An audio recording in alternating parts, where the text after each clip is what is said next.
All right, let's see if I remember how to do these things.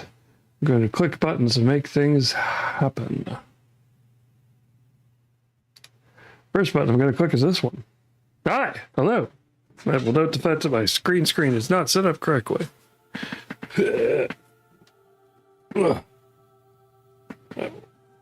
Fix it slightly. There we go. Green screen is now set up correctly.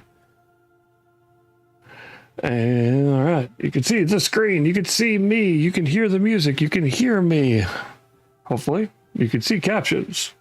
You can hear me on both platforms. I am everywhere and anywhere at once. All right, so apologize for the now slightly delayed start. It has been a short bit since I have streamed. Checking back on the dates, it was July 7th, the last time I actually streamed here. And of course, that means the fact that OBS had an update waiting for me, which normally is a perfectly fine thing that I can click on and just deal with.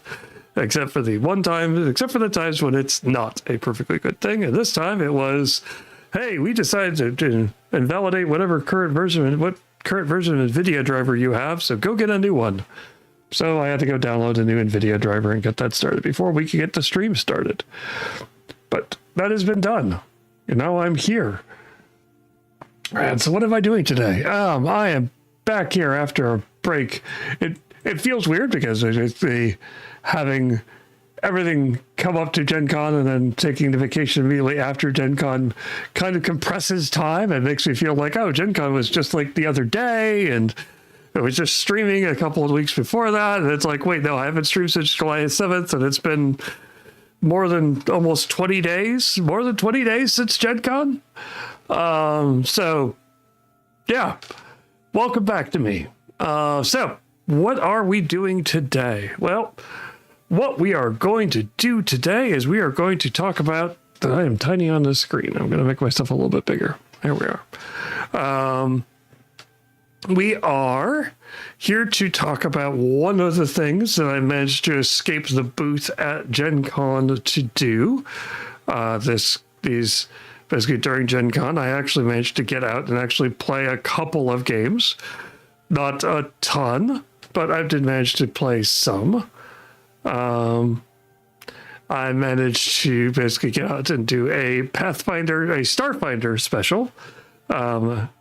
And I did also manage to get out and play this game. This is Legend in the Mist. It is by the same people who did City of Mist, which we have covered on here, I think, once before, a while ago.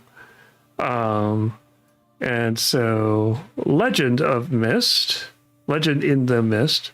I'm going to give you like 15 different versions of that title because my brain has conflated Legends in the Mist, Legends of the Mist, City of the Mist. The Legend in the Reset department. Much appreciated. Okay, let me... So this is Legend in the Mist, as you can see there. This is by Son of Oak Game Studios. They basically, like I said previously, they did City of the Mist, and they also have I believe, a Shadowrun cyberpunk-esque game. Also, hey, thanks for the gift sub to Tony Troxel, Behemoth. Always appreciate it. So, what is Legend in the Mist?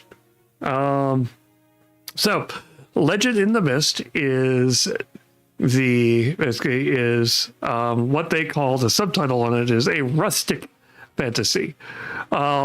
We've talked about cozy fantasy on here before, as a subgenre of basically TTRPGs. And this is somewhat close to that. This is probably rustic basically rustic or primeval would be another good word for the type of fantasy it is. It is closer probably to dark fantasy than it is to your typical high fantasy. And essentially kind of what that means is really what type of, I hate to use the word power scale because that's not quite the right word for it. But it does mean what type of scope. Maybe scope is a better word for it. How epic are things? How globetrotting, world expansive are you expecting the game to be? Rustic or basically primeval is going to be like, as you can kind of see from these first images here in the book. Basically the art, basically the wonderful art, basically this has, you've got a lot of green, you've got a lot of basically kind of forests closer to nature.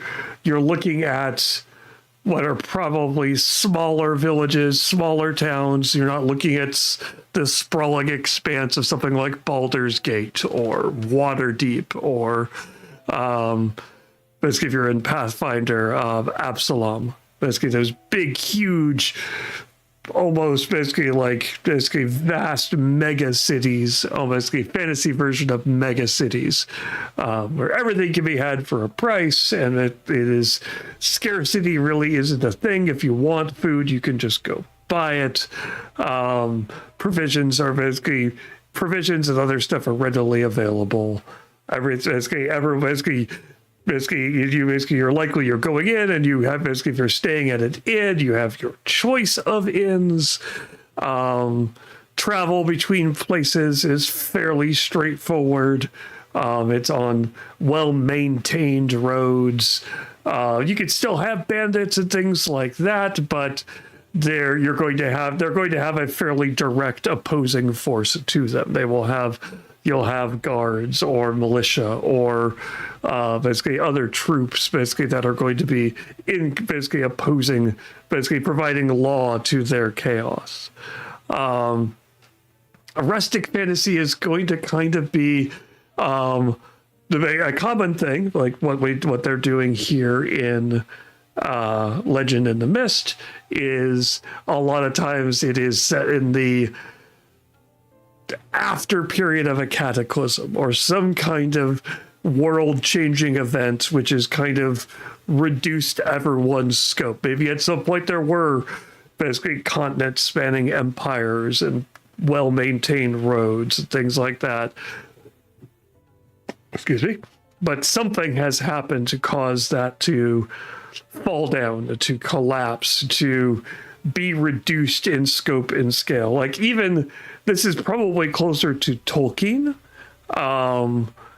Like you have the larger cities, they're still out there, but you're dealing with a lot of smaller settlements. A lot of those places are kind of turning inwards. Events have kind of come forward to constrain. Basically, you probably are going to, basically the base setting for a game like this is you're going to start in a smallish town where you and all the rest of your party are going to be people who know each other, who have grown up with each other, who have worked with each other, and everybody in the town mostly knows everybody else. It isn't necessarily a monarchy where everything is hereditary, but basically there's going to be a lot of this person basically is a blacksmith because their father was a blacksmith and their father's father was a blacksmith before them. And maybe some family members basically have moved out of town and gone to like the next town over, and strangers have come in basically and have settled into the town. It's not a complete post-apocalyptic or really early Stone Age type settlement where there is zero cross-pollination, and you're probably going to have to marry your cousin. But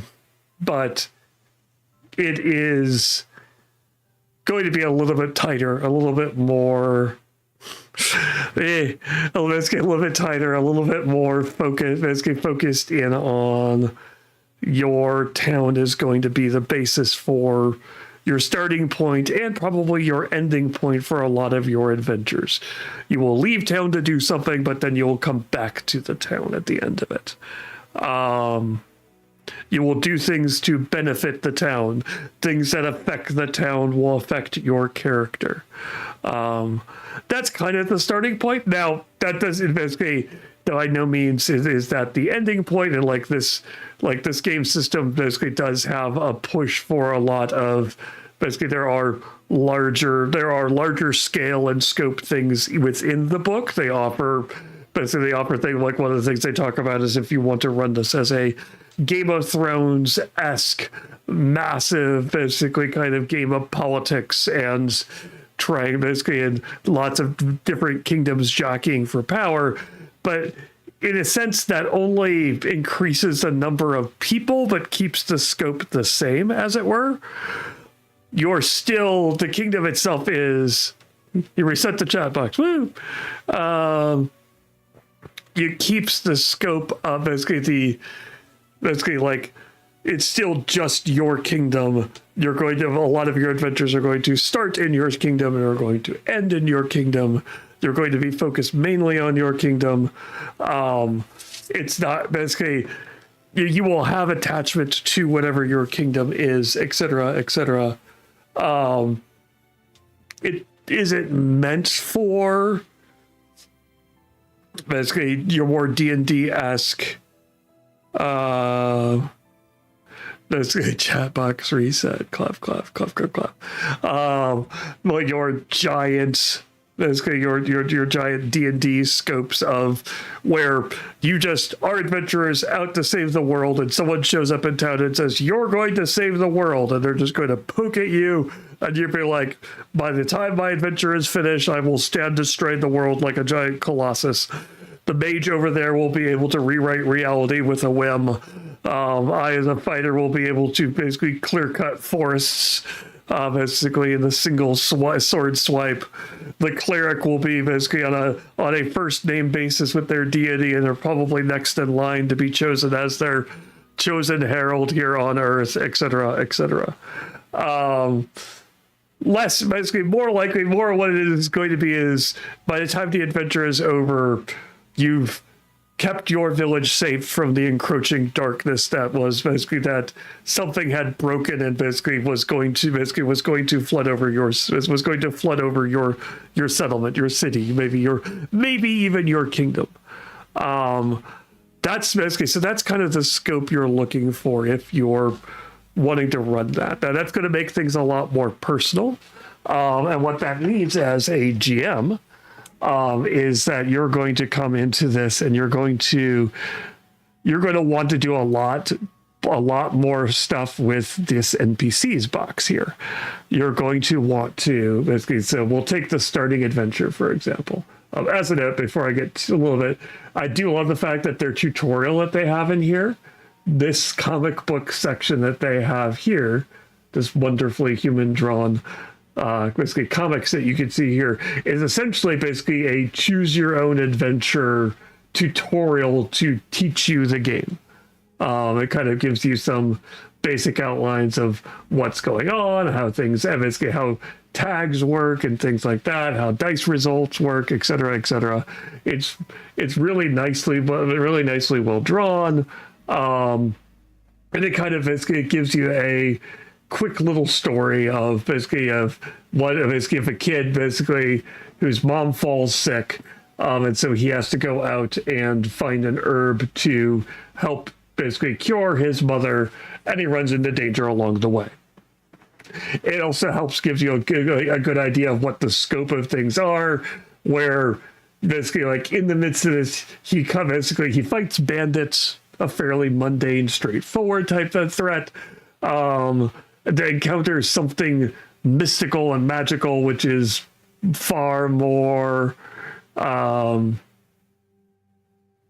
basically far bigger than him, or the thing he is currently involved in, that only brushes against the edges of what he's trying to do, but he has to decide of how much he's willing to deal with that. But because it's one of those where it's like you just kind of have to deal with whatever this is, because the fact that it is far bigger than you or what you or any of your party could handle, and it just kind of shows up and you have to deal with it. So I really like that. So going down here all the way to the back of the book. This book has two parts to it. It has a kind of an introduction for the players and things like that, which is the first part we saw. And then it has a more narrator, which is what basically the GM in this game is called, focus section, basically as a back half. So you'll see stuff like Volume 1 and Volume 2, and they actually divide it up into two different chapters, two different tables of contents. I'm basically the multiple tables of contents I'm not as thrilled with, because as I'm dealing with a PDF, I want one place where I can look up the table of contents. Like, I know it's nicer for basically it looks layout nicer wise and things like that. But if I look at as a GM, if I open the book and I go to the beginning of the book, I want to be able to find the table of contents for the entire book, as opposed to I open the book, remember, right, this is the table of contents for this first section.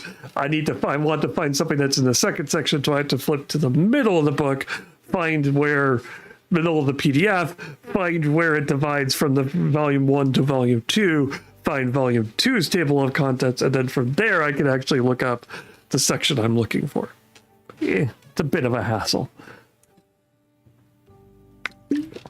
So, the adventure we're looking at, basically, that they kind of give you as a starter basically the back of this, is called The Heap Thing of Skunk Glen, which is a great name for basically of starting off. And it is an adventure where basically a summer festival that your town has been hosting for for decades. Suddenly, it's basically a change occurs, and because of that change, something horrible happens.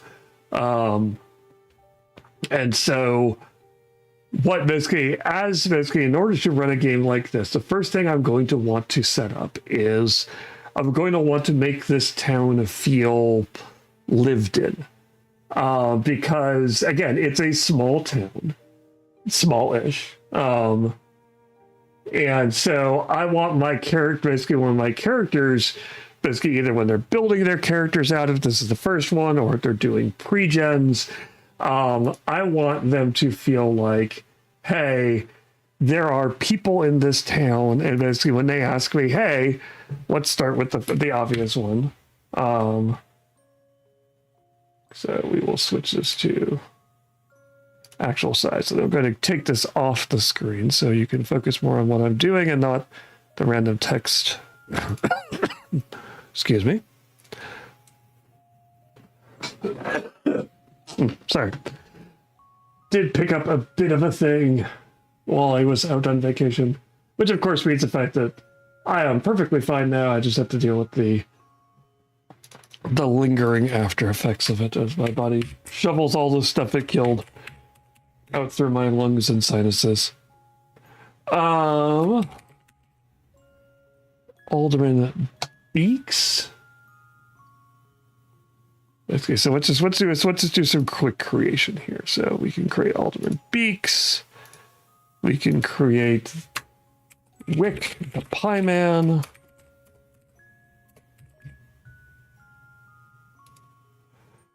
We can create Reeve, who's given the let's call her Reeve the Decorator.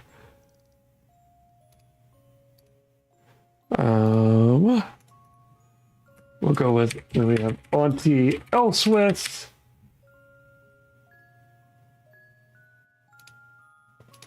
And Hun, the blacksmith. Is there anyone else who we have in here?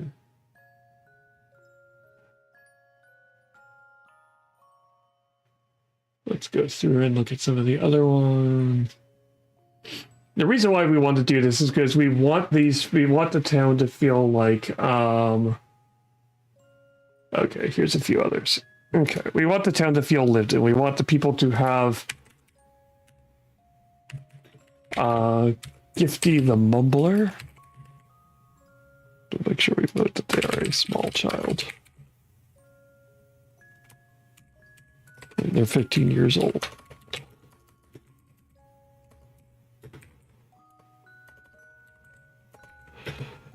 Okay. Because basically this will give our party things to attach to, basically things to want to protect, things to basically to argue with, basically to kind of basically build their character, basically and start to kind of put together what type of relationship this character has had with basically with the rest of the village, because it is such a complicated name. Laurent Tadera, otherwise known as Laurie.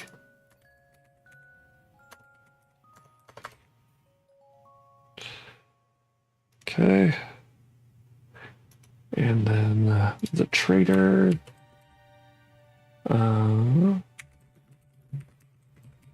Here as a trader. Okay. And it's in terms you want this because that is going to be important for how things develop in the course of this adventure, and over basically if you're doing things for future adventures and things like that, you want to give them, like if a character decides they don't like the Pie Man, and they've had it up to here with the Pie Man's basically the way the Pie Man does things, and they've offended, maybe they screwed up a die roll, and the Pie Man just kind of brushed them off. And so now this character's goal, basically one of your player character's goal is now, I don't care what else is going on in town. I'm going to make sure that the Pie Man basically never wins a pie contest again. And they just kind of make it one of their goals to basically push themselves and become the best pieman that they can, because by golly, they're going to show that pieman they were wrong for dealing with them. All right. Oh, and of course, you have to create the, we'll create it as a creature, sure. The town dog. Because there's at least one in every town, right? Brown mutt.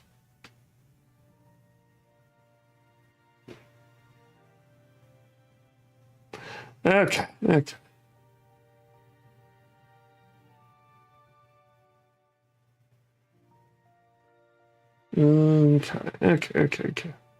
So, now we've got the NPCs set up. Basically, in terms of what we want to set up next. So we've got that set up. So basically in terms of how Legend of the Mist works, it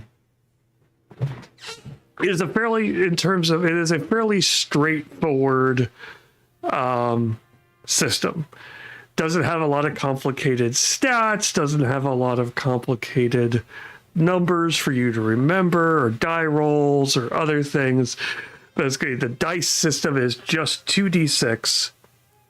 That's all you're going to be rolling is 2d6, 2d6, 2d6. Basically, you're going to be adding things to that 2d6, and you're going to be subtracting it, basically trying to exceed difficulties. Basically just trying to get anything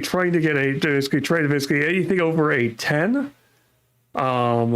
is an unqualified success. If it is between, I want to say 4 and 9. Well, basically, we double check my math on that one. Oh, sorry. Between 6, basically anything between 7 and 9 is a mixed success, and anything 6 and below is just an abject failure. So, and basically, there's the usual rules for if you roll 2 6s or 2 1s, you've got crit failures and crit successes. But But basically, the main thing, the main system, the main way that the game works, and basically what is going to be interesting to kind of keep track of things in Lorelink, for example. Basically, one of the first things you run into is you've got basically kind of an event going on, which basically is the first event you run into is chores from the alderman.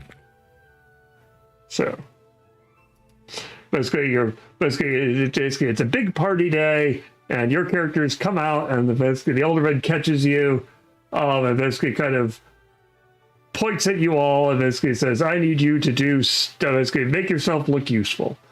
And basically points to each of your characters, and you're going to kind of pick from. Basically, so pick a different task for each hero. Help.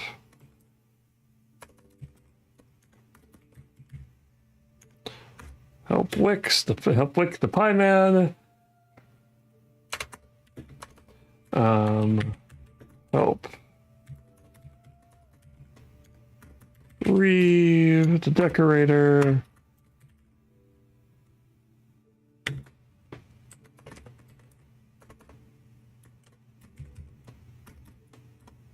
Whoop. Help Auntie. Nope, we have another event in here I need to create quickly, which is Congestion on the Bridge. There we go.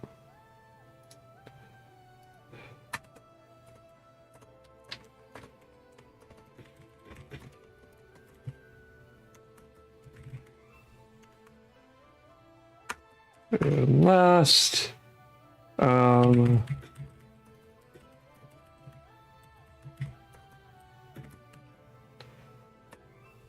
NPCs.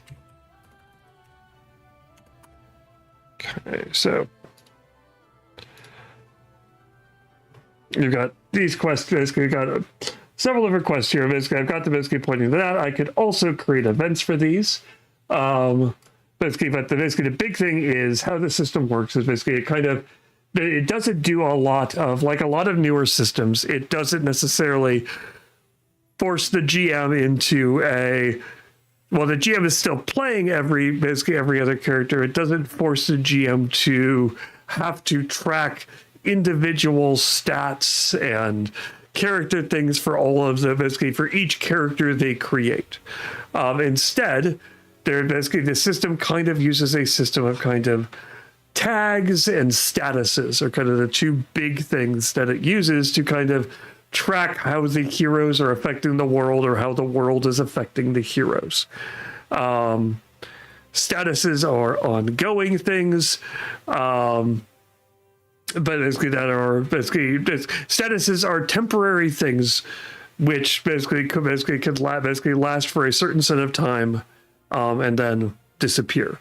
Tags are more permanent things that kind of stick to a place or a person or a thing. Excuse me. I need to find the mute button. Give me 1 second. I'm going to find this mute button.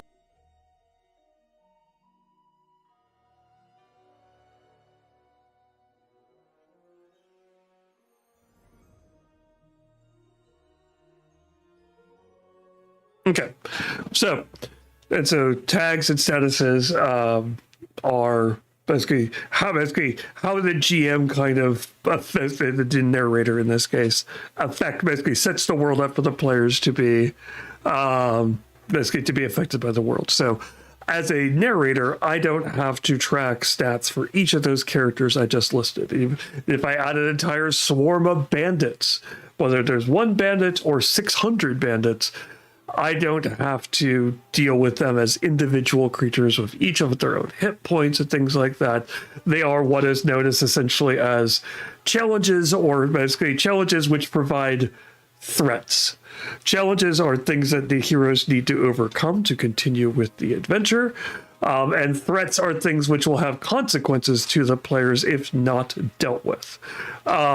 Essentially, this is a challenge. The alderman has basically said, hey, I want you to do these things. And basically the threat result is basically a basically means you basically is if the assigned to the player is not completed. I can't spell satisfactory. Wow, that was a, what is that? What's this? That word never existed. Sat is factor. Yeah, it was at least closer, right? Thank you. At least close enough autocorrect can get me the rest of the way. Okay, so that's it. A consequence of town's displeasure of spurn to ignored to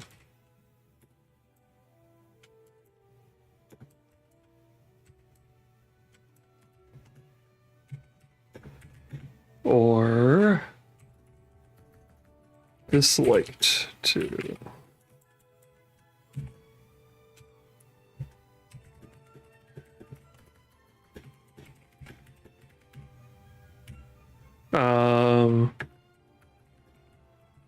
take a heroic effort to remove its status.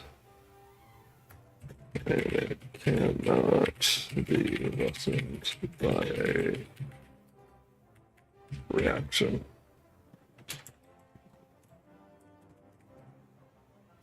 Immediately by reaction. So, okay, so a lot of words.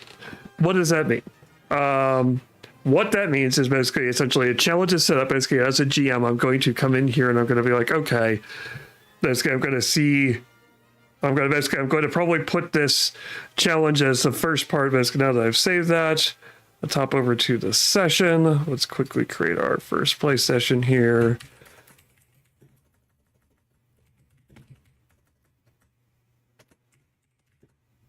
Intro game. We'll save that. So if I'm setting this up, I'm probably going to set this up as the one of the first events. Chores from the Alderman. I'm going to link that. I'm going to have that right there. And so, because this is the first things I'm going to kind of hit the players with. I'm probably going to basically write some quick text up here. Basically, which is going to be basically a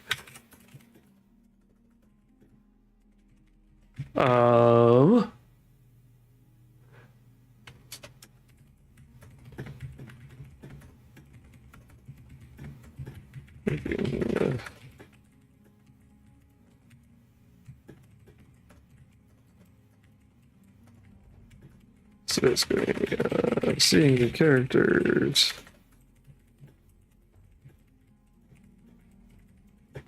Nothing better to do.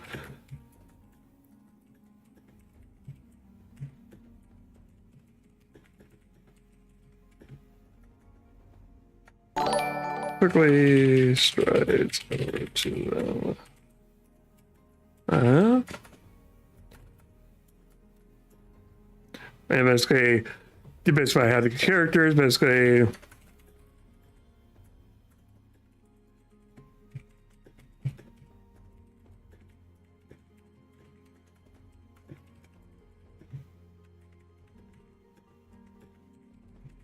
Direction in the town.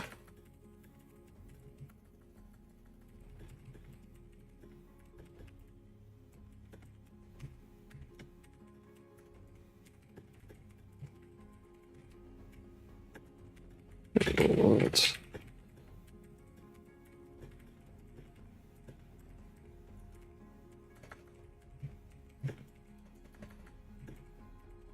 Moving them aside with a...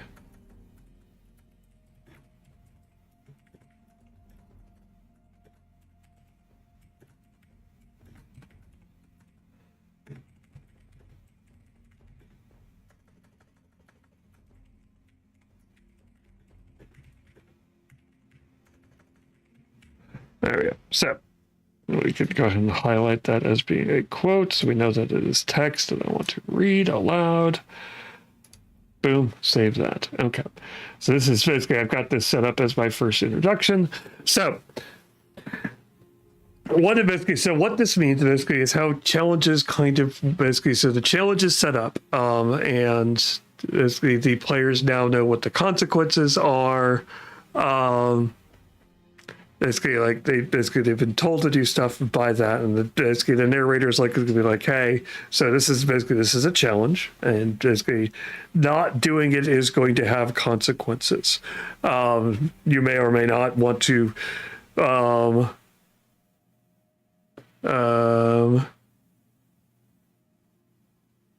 Woohoo! Thank you, Craig. I'm confused.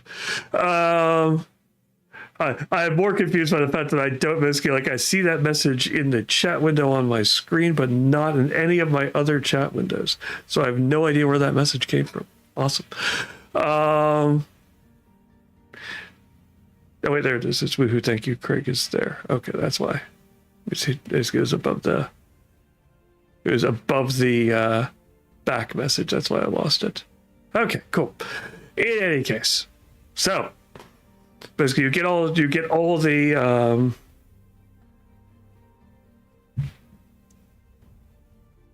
there was a subscription notification for Craig, and no, there's nothing. Well, Craig, if you did subscribe, thank you. If you didn't mean to subscribe, that's understandable.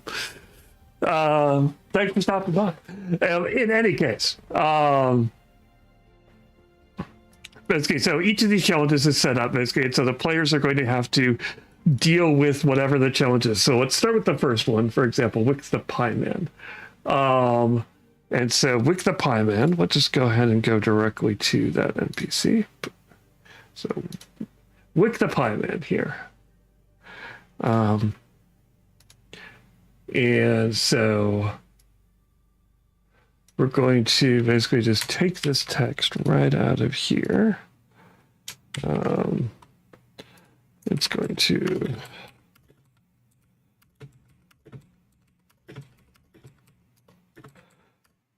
Now we can either take this text out of here, we could put it in here.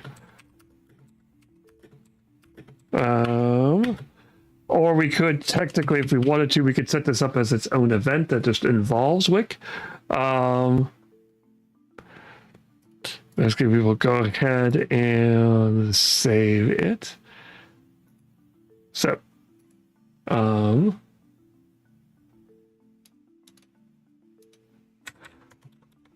so basically, we've got a couple different things in here. Basically, that the game itself likes to call out. So it wants to call out basically frantic. Basically, it's going to basically, and so it's going to call out these things which are known as tags. And so this is how the game kind of works and runs. Basically, again, I talked about tags. I talked about statuses. Statuses are like the consequences that we talked about earlier. Hey, basically you didn't do what the mayor asked you or the alderman asked you to do, so now you're disliked. That's a status that'll go against you whenever you're doing anything involving, say, the townspeople. If you're disliked by the townspeople, they're less likely to want to basically to help you with stuff, listen to you, talk with you, etc., etc.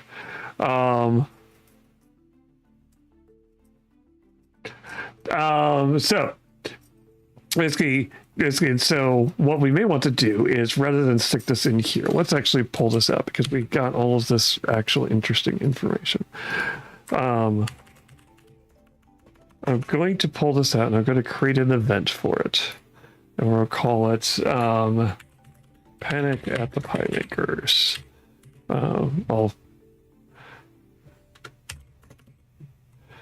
Okay, we'll go ahead and save that. And so we'll take that text we just created, we'll put it in here. There we go. So basically the players are going to come into this scene, one or more of them, and basically we're going to we seem to have located Craig. Thank you, Craig, on YouTube. The problem with streaming in multiple locations is occasionally we have to basically we congregate it all in one place, and we have to sort it back out. So sorry for the confusion. Thank you very much for the subscription on YouTube. So how the system works is the fact we're going to look at this and we're going to be like, okay, basically tags are how the game says, okay, there's things that the players can interact with, they can use, they can, basically, whenever they're asked to make a die roll, it is usually that 2d6 roll we talked about, and you have those numbers we talked about, which are always the same. It is always 6, basically less, 6 or less. Basically, it's an unmitigated failure. Between 7 and 9, okay, you've got a shot. Basically, it's got, you have some consequences, but you have some success. And above, basically 10 or above, good job. Basically, it's just pure upside from there on. So you maybe basically, you know how 2d6 works on dice. That means in most cases, you're likely going to end up, if you're just rolling straight random dice, most of the time you're going to kind of succeed, but you're going to have some failures mixed in.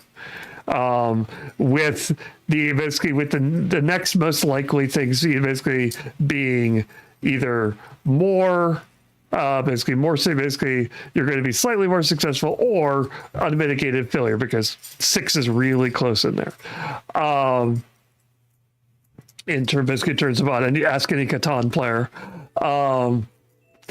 But basically what that means is you're like, hey, how do I increase my chances? And that's how basically what the what the tags and statuses and other things are for. Your character sheet itself, you don't have stats on your character sheets. You have basically essentially a series of tags. Basically there are things that define your character. They are usually divided into themes, which essentially say, okay, basically which can give basically are kind of basis for quests, for purposes, for kind of general feelings, basically, and how your character progress. Basically, if you're say, for example, you want to play the town blacksmith who has has a drinking problem because of problems in their past. You're going to pull out themes of, hey, the town, the town's the blacksmith as a theme. You might pull out the always in the tavern as a kind of a theme. And you're gonna and then from there you're gonna subdivide that down into tags. You're gonna be like handy with metal, stubborn as iron, things like that. You're gonna pull things out of there which are going to be beneficial for you, what you're going to say are kind of character traits. Mighty arms, like you're a blacksmith. Okay, maybe you've got you're powerfully built, etc., etc. And so now whenever you do something, you're going to look over all those tags that your character has and be like, oh, hey, I feel like this tag applies to me here. I'm picking up something heavy. I'm going to put my powerfully built tag, and that's going to give me a +1 on the roll. And I'm going to pick up something else. Maybe I have my character wants to save all the children, or prevent others from being harmed, or something like that, because that was the thing that caused them to have the reason for their drinking problem is they failed somebody, or they failed the town, or failed somebody in the past and lost them because of it. And so now they have a driving goal or a theme of wanting to protect people. So if they're picking a heavy cart off a person, then they've got two things to kind of tag in there. Help the helpless as a tag, maybe, and powerfully built as a tag. These tags are short, they're simple, they're meant to be like not necessarily gamed by the players, but they are meant to be fairly broad. They are not meant to be, there's only one particular thing you could use this tag for, and you should only use it in this particular case. It's meant to be like, hey, I feel like this bleeds into this character. This gives he's really stubborn. He's like, he works on with iron every day. He's learned that basically that he needs to follow patterns. So this task, which requires him to do something over and over again, he can get a bonus on because that is kind of drilled into his nature because of this tag. And the DM could go, the narrator could go, oh yeah, that makes sense. I'll let you tag that. And again, tags just give you a +1. And you can tag as much as you can convince your narrator that you can do. That's good. However, your narrator is basically should eventually be like, hey, I basically think too much, as well as the narrator can then point out problems in the world. Like, okay, yeah, you're doing all this great. You have these great reasons for why your character is picking this up, but it's muddy out. And so basically there's basically kind of, maybe they've tagged that, maybe they've put that status into the environment that it's rainy or it's muddy, or it is basically your character has been sick recently, or basically wounded or injured, or other things like that your character has received these tags or statuses. Remember we talked about disliked as a status, things like that. Those are going to apply against your character. And you're going to balance those out, roll the dice, check to see what you got, look on that scale, 6 or less, failure, etc., etc. So, when I come into a situation here as into lore link, I'm going to want to make sure that those tags are mechanically really important. How they call them out in the book is statuses are green, tags are yellow, and basically they sometimes use orange for weaknesses, etc., etc. And basically, so they call that in there, and I'm going to want to do something similar to that when I'm recording it in here. And so I could do that in a number of ways. Obviously, I could just create a section in here and call it basically tags and statuses, and I could just list everything that's going on, like flower everywhere.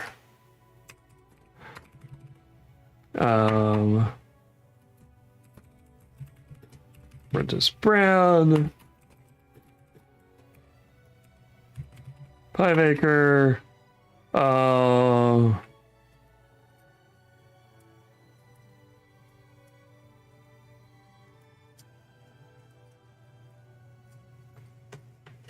in this case, something like Frantic 2 is some of the other ones that they talk about.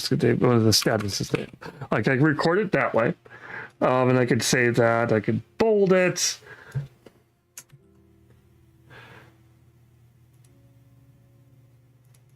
Oop. Come on. Being fussy with me. There we go. I can do it like that, so I can call it out. Text and statuses gets called out as a section. I could do it just like that and be like, okay, cool. In this case, so when I'm looking at this, I could quickly pull out basically flower everywhere, apprentice brand, Wick the Pie Maker, basically frantic 2. And yes, basically the people are kind of called out as tags because you could be like, hey, basically I'm going to get them to help me with this. And they could be like, yes, basically they know what they're doing. So, so basically they can help you with the task you're trying to do because they're here basically. So if, like, for example, in this case, you come in, basically your pie maker is demanding that you help with stuff. And you're like, hey, I want to, with the help of the apprentice, we're going to talk him down, and we're going to basically help him find a solution, or we're going to go get this, or we're going to go do that. Basically, and you can tag the apprentice as somebody, be like, hey, I think he could help. And basically, the GM also, the narrator could also tag basically like, hey, yeah, you're using that. Or basically, if they're doing something which is deliberately against the pie maker, they might tag the pie maker against you and be like, hey, basically, keys basically, or give the pie maker basically the pie maker currently has a frantic 2 status to him. So basically a better way of looking at this is basically the pie maker is currently frantic 2, meaning any action you try to take against, basically you try to do to help the pie maker, you're going to have to basically you're probably going to have to deal with the fact that he's frantic, and if he's frantic, he's not listening to you or doing things, and so you may take a penalty on your roll when you go to help him. But basically, it also gives you something to go against to calm him, basically to help calm him down. Basically, if you get a success, every success you get, basically you can use to tick down basically any statuses in the environment. And so you're like, oh, okay. And so you could do it that way. You could also, rather than doing that, I could do this as custom fields inside of this particular area. I could just create a custom field for each of, basically for anything which is a status. Like actually, let me do this instead. I'm going to associate with this because, hey, we have the pie man. Let's go ahead and associate them. We're going to link that. We're going to go to the pie man, and we're going to add a custom field for frantic. And it's going to be a number.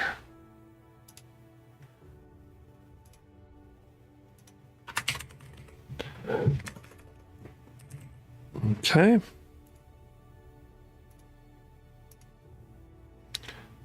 And so now, and I can basically say frantic 2 and save that. So now when I'm looking at this, I can see name and I can see the tag frantic 2 and it's right there. So when the players come in here, if they reduce it by 1, I can quickly edit it and drop it to 1. And basically I still have that tag there and it's right there. And so if I'm dealing with a bunch of different statuses that involves this person, basically, for example, some of the more complicated events they have later, like if I pull out one of the more complicated basically challenges that they want to deal with, is basically at one point the bonfire in town gets cursed. So we'll call this the cursed bonfire. So we'll do that. And that has basically certain things that have to be, basically has 2 ways of overcoming it. Is there are 2 what they call limits. They're basically essentially they're kind of hit points for the encounter. But they basically, rather than just you swing your sword and you do 5 points of damage and basically you mark it down, you need to take some kinds of actions which are going to basically reduce that limit. So in this case, there are 2 different solutions for this particular challenge, as it were. You could either put out the bonfire, status, basically it's a limit rather.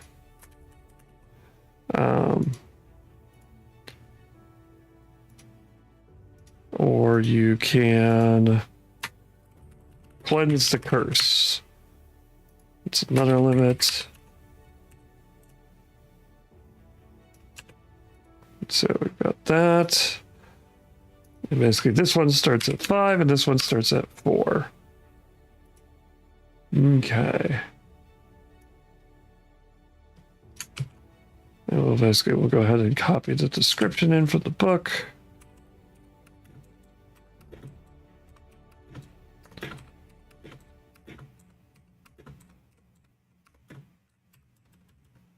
So,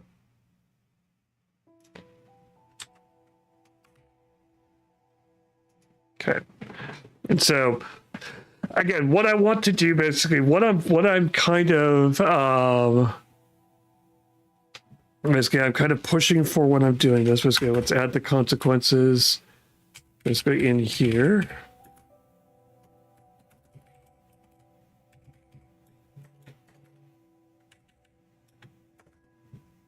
The consequences for dealing with this. Let's correct my spelling. There we go.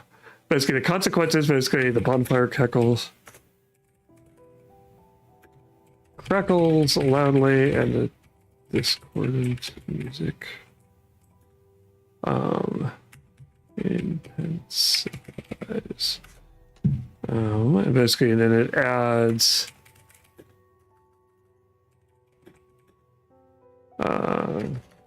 here's our allies who inhale. I can't spell today.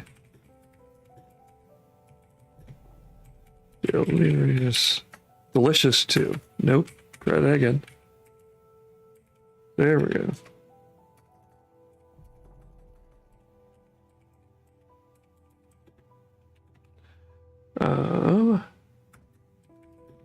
More villagers fall under the curse.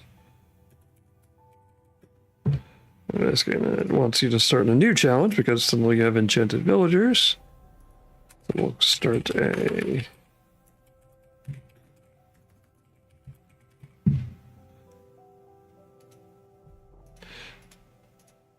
we'll link that. Oops. Nope. Thank you, but no. Events.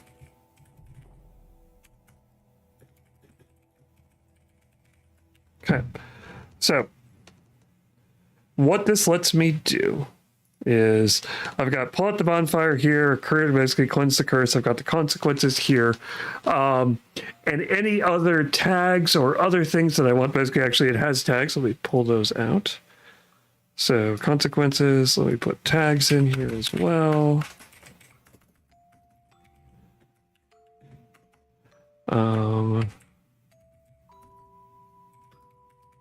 Roaring fire and potent strange music. Let's go ahead and pull those out in bold.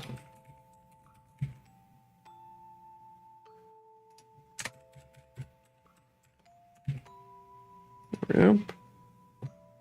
So what this lets me do is when I come in here and I'm looking at this and I'm setting this challenge up for my players, I've got the key things in front of me when I'm running the game that I need to keep track of. I've got the limits, basically essentially when is this challenge going to end? Basically what are the consequences if things don't go well? What can the players from the beginning, what can they interact with? And what can basically what's the situation? I've got the description right there. And so as I put this in front of my players, catch you later, Tony. Basically, as I'm sitting here working with my players on what they're doing and things like that, I'm going to add new tags and new statuses in as things occur. So, for example, if one of them gets a brilliant idea of we're going to try to pull out the bonfire, so their character is going to brilliantly grab the largest chunk of burning debris and toss it and toss it away and get it out and put it into the dirt and try to put it out, except that they fail miserably at that, and instead now they've set up another status where basically there's a nearby building or a nearby cart on fire. I'm just going to add that new status right in. I'm going to come down here and I'm going to add probably like cart on fire, or maybe basically something just as simply as basically they disrupt it, basically, and so I'm just going to make it a status of smoky. I'm going to add that in.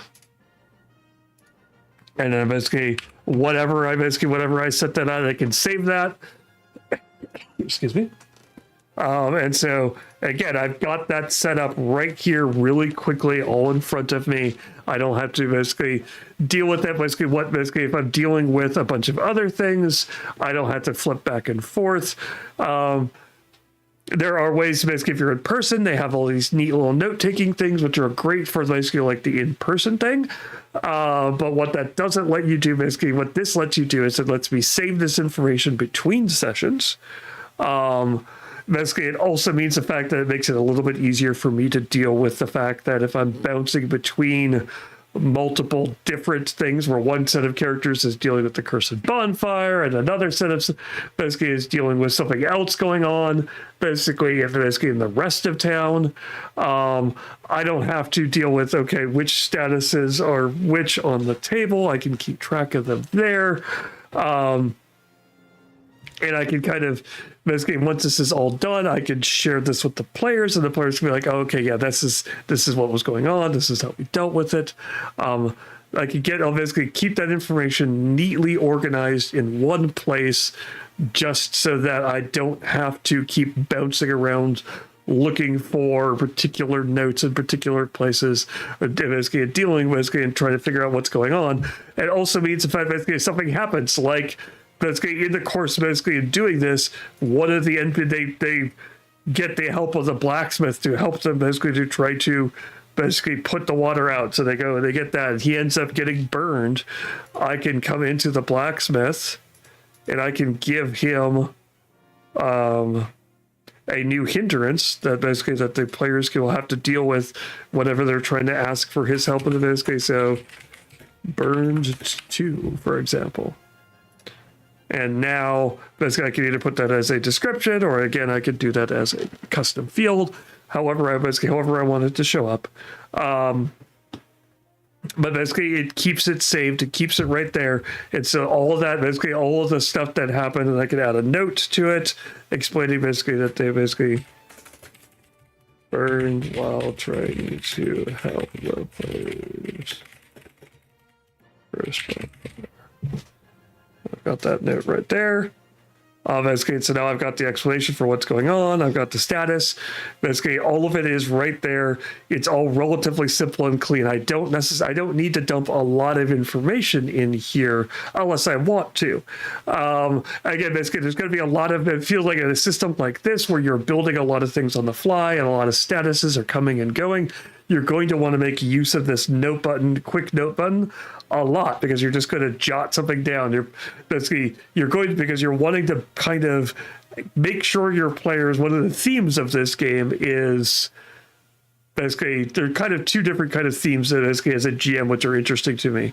One, which is actions have consequences.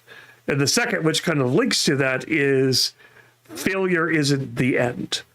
And I need to basically get, both of those are basically, they're kind of linked to each other. I need to keep those in mind when I'm running in a type of games like this. It was kind of interesting because when I played this game, one of the other players at the table made a great comment over the fact that, oh yeah, basically like, because when they're talking about how their characters have weaknesses, weaknesses are essentially tags on your characters, ATK, tags on your character that basically are bad. Basically, they are basically problems that your characters face. It could be claustrophobia. They could be basically weakness. Basically, they're basically merciful.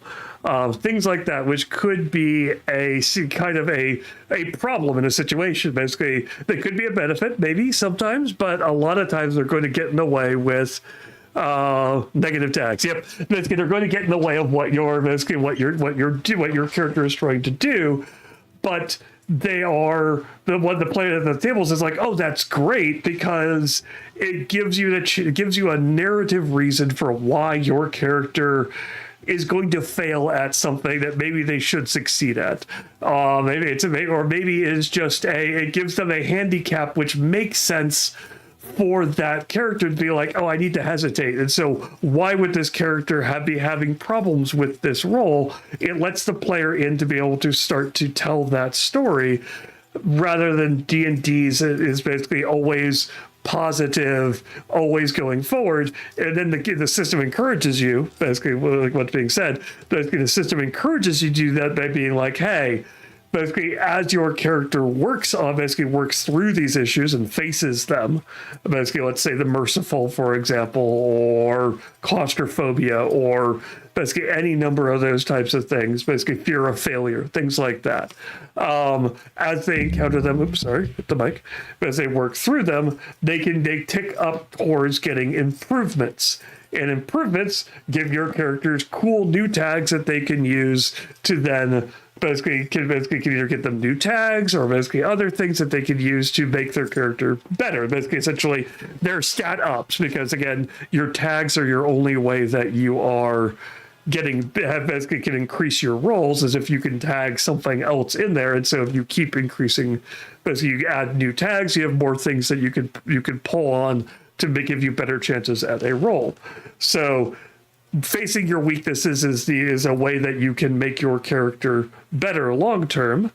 It also gives you some really cool narrative stuff. And what they actually do in the book, they actually call out, they're like, hey, when you work out a weakness via the system of basically you've worked on this weakness, you get an improvement for it, you probably want to add an additional weakness. Basically, you may want to remove this weakness, be like, hey, my character's got over it, but don't just make your character perfect, because you're removing your chances for improvement on that character.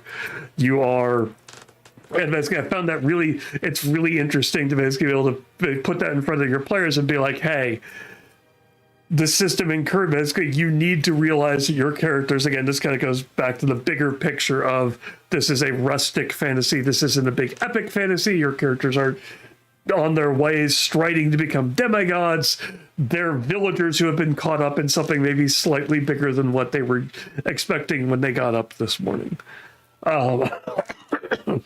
Basically, some part of the darkness has crept into town, and it's their job. They have found themselves in a position to step up and basically deal with it. They're not perfect, and they're not going to be perfect by the end of this, but they're going to be the people who are going to deal with the situation. And your job as the narrator is to encourage them to deal with take on those penalties and things like that. And the way you're going to do that is not by slamming anything that is close to a failure. It basically has a 100% negative thing that doesn't mean they get, and basically means that they don't get any progress out of it.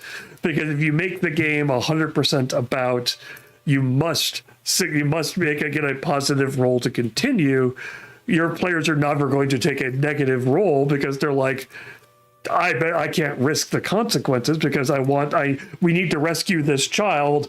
And so in order for me to rescue the child, I'm going to, but I want to deal with the fact that my character is going to hesitate before striking down this person who is attempting to hit the child. Even in this situation, they're still going to take the penalty.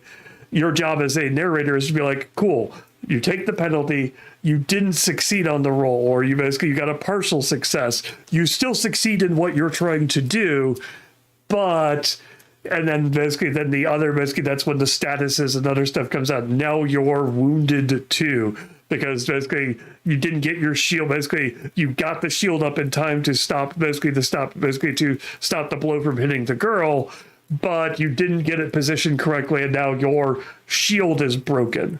Or basically you couldn't get your shield up in time at all, and you just imposed yourself. And so now you're wounded, basically wounded 1, wounded 2, whatever.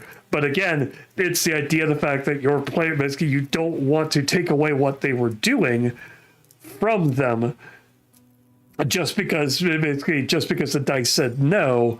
Because again, that's basically there's going to be a lot of failure in this game because of the way that the dice, basically, again, if your average roll on 2d6 is 7, in order to get that unqualified success, you have to be, excuse me,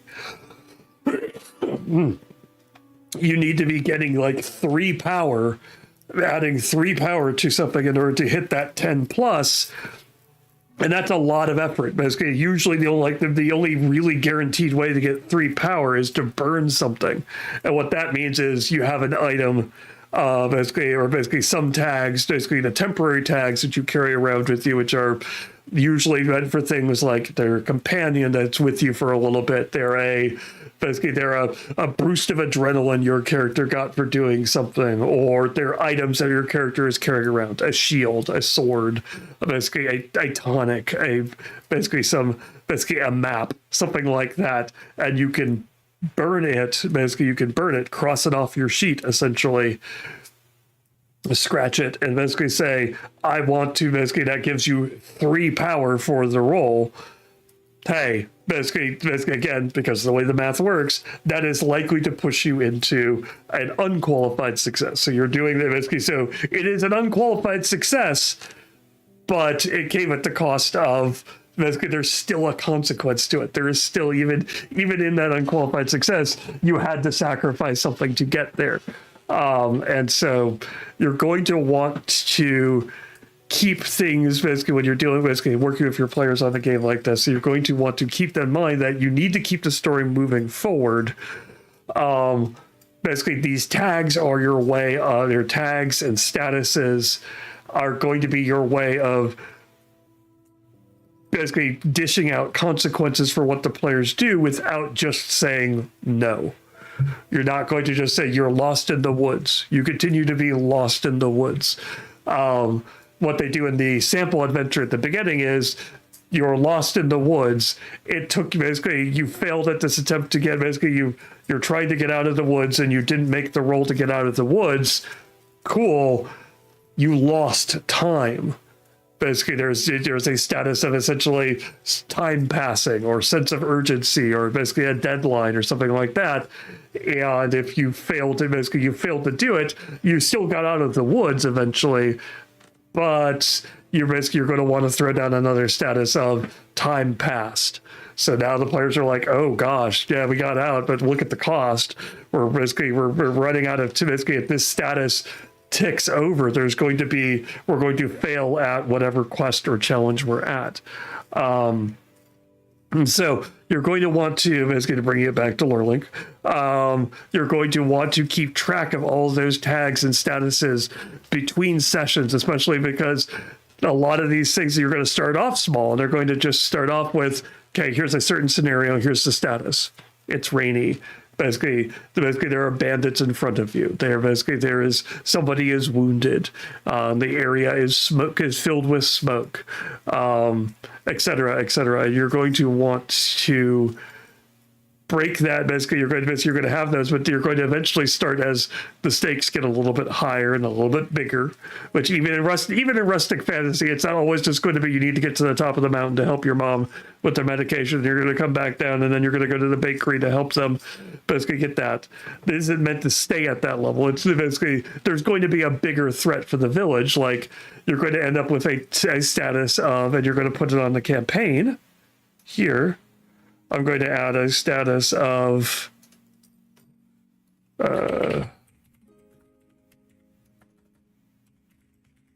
darkness encroaching. Maybe that's a limit, maybe that's a status, depending on basically if you wanted to count up or count down, essentially.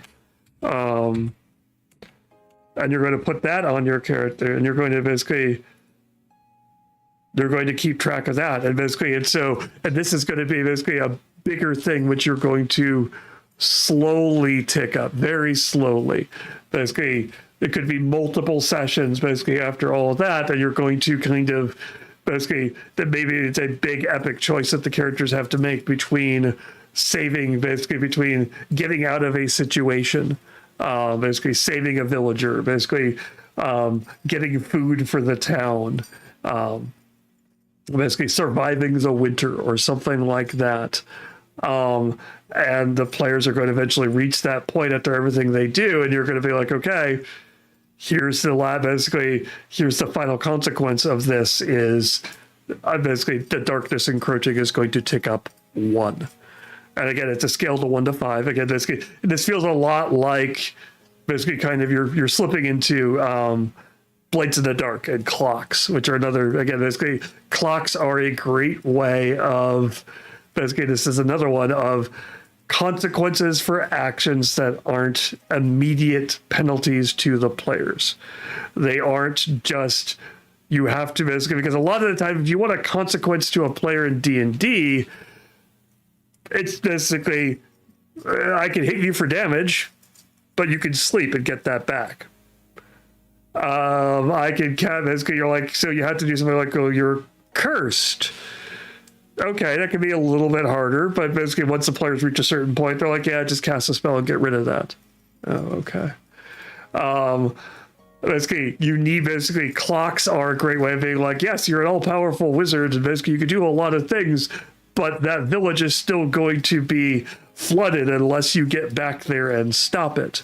And then basically, I mean, anything else you do basically takes time, and we're going to tick up that clock on that village. I'm not doing damage to you. That's nothing. You can't just sleep that off. You can't spellcast your way immediately out of it. It's you basically your players have to stop and go, okay, cool. We need to deal with that as an actual threat, and it's ongoing, and it's going to sit there in front of them, reminding them that basically actions have consequences. And again, that's kind of the theme of this is you can take an action, but odds are good it's going to have a consequence. You're going to get the success you want, but you're not perfect. Basically, you're going to take because you aren't the perfect, basically you're going to stumble. You're going to need to deal with basically the consequences of what your actions are, and what that means from a narrator standpoint and from a lore link perspective, again, to bring it back, is you need to track these things and be consistent in them. If you have set up a clock for your players, write it down, make a note of it, make sure that basically you indicate either on the campaign or on the session, or on basically on that NPC, whatever, the fact that there is a ticking status, there is a ticking clock, that basically this action they've taken has left a scar, as it were. Excuse me. Basically, and you want to keep that consistent from game to game, because if every time your players sit down at the table, you've wiped away all the consequences from the previous session, because you forgot to write it down, or you didn't keep track of it, or basically they've just rested, keep going, that's going to give you a different feeling of game. That is going to give you a little bit more of your D&D, a little bit more of your Pathfinder type situation, which is boldly striving forward until you beat the situation down. It's a straight, direct line, even basically there might be multiple branches and paths and other things you have to do to get there. There are like 6 different quests, but you're just going forward and you're going to make it to the end of the line. You're going to be okay. So track your consequences. Is kind of basically the takeaway from basically this discussion of Legend of the Mist and Lore Link is track your consequences. Use Lore Link to track your consequences, where they occur and what attach them in places that make sense that you will find them. Basically, if shields break, attach the damages to the items. Basically, if NPCs are wounded or injured, or basically have grudges, or basically gain fears or phobia, track those on those NPCs. And so when they come back into the town, and basically it's like, oh, hey, there's the pie man who we've helped. They like us. So they've got tags of grateful. Basically, they've got grateful tags, but they also have tags of afraid of fire, because of during the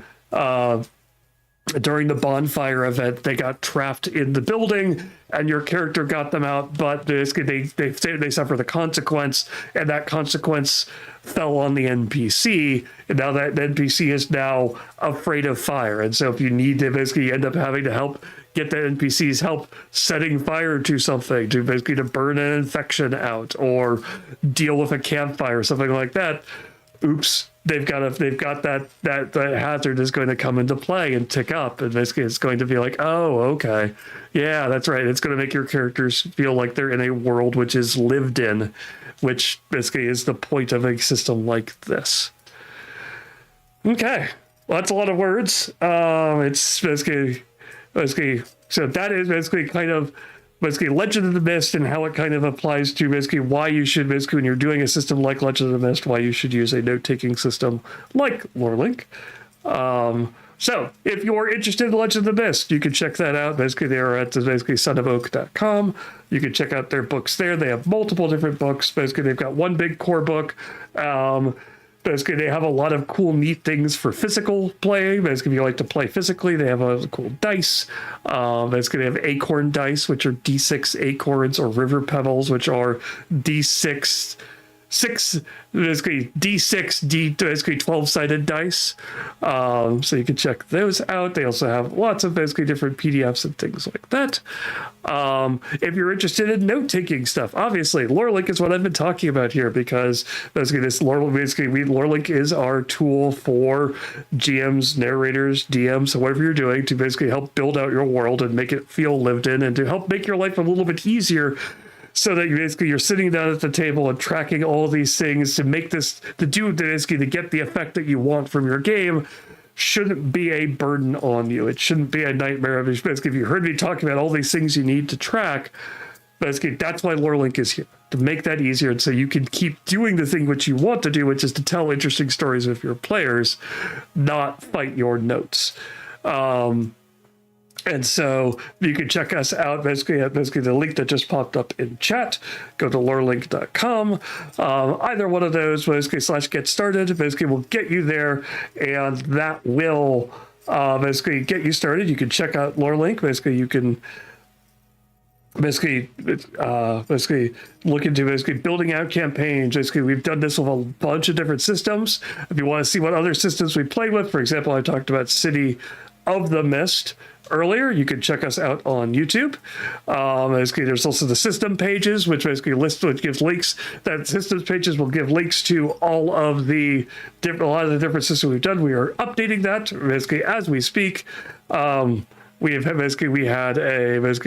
updated our website recently, so go over there and check that out. You basically will be updating the system pages to include all the other cool systems we've been doing.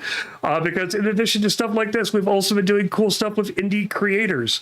So basically, if you're interested in like, hey, I want to find a new system which does something a little bit differently than D&D, a little bit more off the path, a little bit basically adds interesting stuff like this system, check out our indie creator series. It's over there on YouTube, where we talk to a bunch of different cool creators about their different TTRPGs and what approaches they're bringing to cool games you could play at the table. We've got a couple more of those coming up here in September. We're nailing down exact dates on those right now. But if you want to find out what we're doing in the future, basically what games we're going to be looking at and systems like that, check us out over at Blue Sky, or you could also check us out at our newsletter if you'd rather avoid, social media, because social media can be kind of a dumpster fire. But either one of those, the Blue Sky account or the newsletter, will be talking about all the cool stuff that we're doing, basically systems we're going to be looking at, cool features we're adding, et cetera, et cetera. All of those will be available right there on either of those ways of getting those. Next week, we will be back here again. It'll probably be me playing some kind of cool and interesting TTRPG game. I think I don't have another plan outside of that, because the end of that week will probably be something relatively easy, because the end of that week we will be at HoosierCon here in Indianapolis, Indiana. Basically our second convention here. It's a little bit smaller than Gen Con. So if you're like, hey, I don't like big, huge conventions, but I still want to get out and meet the LoreLink people and say hi and check out things basically in person, and maybe get some cool swag like dice or notebooks or timeout chairs or things like that, go out to HoosierCon and basically stop by our booth and check us out there. We'd love to see you. All right, I think that covers everything I need to talk about at the end of the stream. It's been a while, so I'm trying to remember all my talking points. But thank you all so much for being here, and basically whether you subscribed or chatted or just listened, thank you so much. We appreciate all of it.